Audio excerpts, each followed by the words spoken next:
兄弟们，又到了熬夜看恐怖影片的时候了。今天还是美恐系列家庭晚餐。故事发生在我们的女主小胖身上，她呢来这个舅妈家，打算住几天，带着目的来的。具体是啥呢？看到后边就知道了。这个舅妈呢是个营养配餐师，由于某些原因，舅舅呢跟她离婚了。现在舅妈就给这个小胖安排好了住的地方，和表弟小帅住一块。小胖跟舅妈说呢，自己想多住些日子，但舅妈跟他说呢，行，但是你得在感恩节前离开。我们这一家子聚会，你在这显得有点格格不入了。毕竟呢，你舅舅也不在这儿了。等到了晚上吃饭的时候，舅妈跟她老公大壮俩人不吃饭，说是什么感恩节前的斋日。饭后，小胖对着镜子照了起来，他好像对自己的身材不是很满意。路过的小帅都调侃了他几句。过了一天，小胖一早起来就开始跑步了。这家伙途中在前面的空地上看到了个柴火堆，柴火堆里面有一个书包，这书包里面装的是一些生活用品啥的，还有个士力架。等回到家的时候，看到了大壮搁那锻炼呢，问他家不远处空地上的那个柴火堆是干嘛的。大壮说是为了感恩节篝火活动而准备的。小胖也没有多想，直接回了房间。这一回房间啊，就看见舅妈在那收拾东西呢。这不要紧呢，主要是他动了小胖的东西，在他包里面看到了自己出版的书籍，推断出了他来的目的了，就开门见山的问他说，你是想让舅妈帮你减肥是吗？小胖呢也是直接承认了，但是舅妈说临近感恩节了，比较忙，只能帮你指明方向。小胖一看这好啊，我还没说呢，你就直接拒绝了。这时候舅妈呢急匆匆的下了楼，小胖也跟了过去。只见舅妈跟大壮着急忙慌的样子，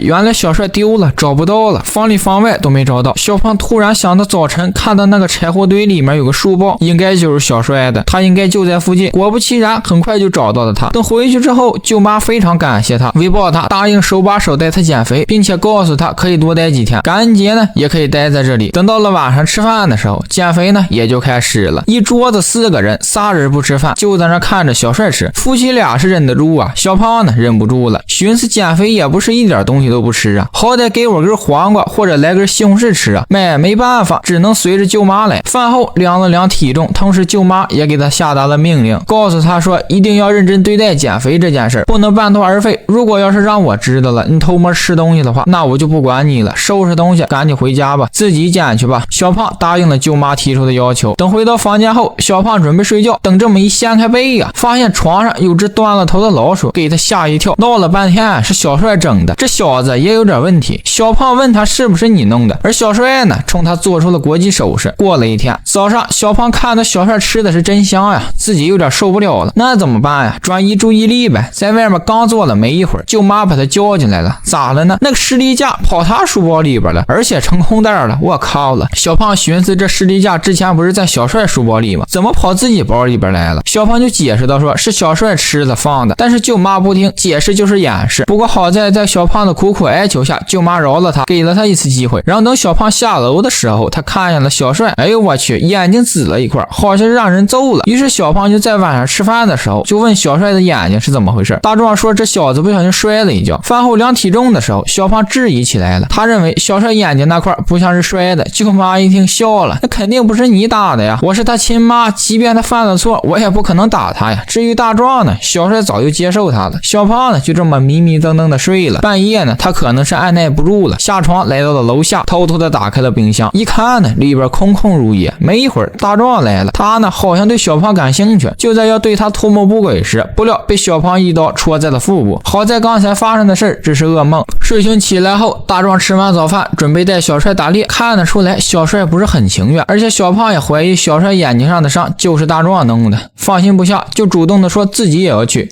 结果这么一去呢，并未发现异常，只不过是小帅打完兔子后不敢亲手了结他，大壮觉得他太怂了，还不如一个女孩子。回去之后，小胖跟着大壮将兔子简单的处理一下。等回到房间后，小胖问小帅是不是不喜欢大壮，没接受他是吗？小帅回答道说我最讨厌的人还是我妈妈。小帅认为自己的妈妈是个神经病，说当初舅舅就是被他逼走的，而且他妈妈还不让他交朋友，只要在学校有朋友就立马转学。小胖觉得小帅在扯淡，舅妈对自己都这么好了，更别说亲儿子了。但是反过来亲儿子这么说自己亲妈，这么一听呀，多少心里有点余悸。于是在晚上测体重的时候，小胖把小帅对他说的话一一的告诉了舅妈。舅妈这么一听啊，哭开了，这小子有点人格障碍，还有点妄想症，我带他看了数不清的医生，转了无数个学校。反正这个舅妈呢就说自己非常不容易，也尽力了。到现在呢，儿子的病情越来越糟糕了。小胖只好安慰安慰舅妈。很快又过了一天，小胖看到菜板上的大列巴已经要蠢蠢欲动了，因为自己饿的已经是前胸贴后背，但是再饿呢也不能吃，不能让舅妈失望。就在这时候，舅妈呢从外边路过，小胖走到了窗户边，看到舅妈好像在买什么东西呢。等舅妈走后，小胖好奇的过去看了看，这不看不知道，一看吓一跳啊，是一个包，打开一看呢，是一个娃娃，底下还有小帅的照片。相信看过民俗之类的恐怖片的兄弟们都知道这个娃娃是干什么用的。完事小胖回到了屋里，就给自己妈妈打起了电话，他呢想要回家，不过刚说到一半，舅妈来了，急忙关掉了电话。舅妈问他跟谁打电话呢，小胖说没事，跟我妈妈打呢，说我在这过得很好，不用担心我。这块呢好像是过了一会儿，小胖呢下了楼，告诉舅妈说自己手机找不到了。舅妈表示我哪知道呀，你不刚才还打电话呢吗？反正这个小胖呢是翻来覆去的也没找到，随后在一个柜里面找了一本书，这书呢一看就不是什么正经书。时间来到晚上，小胖跟他说，小帅呀，你是不是还计划着怎么逃跑呢？小帅说对呀，他们关得太严密了，根本跑不了。但小胖告诉他说没事，看我操作。吃完饭的时候出现了点小插曲，舅妈刚烤出的兔肉香喷喷的，给好些日子没吃饭的小胖馋得不行了，想吃，舅妈肯定不让你吃啊。完事小帅就把自己那盘肉递给了小胖，舅妈跟大壮呢生气了，让小帅收回去，小帅不收，舅妈反手给了他个大嘴巴子。事后呢给小胖饿的呀吃起了牙膏。准备睡觉的时候，他趁舅妈去房间里看小帅的功夫偷到了大门的钥匙。等舅妈走后，他告诉小帅说，看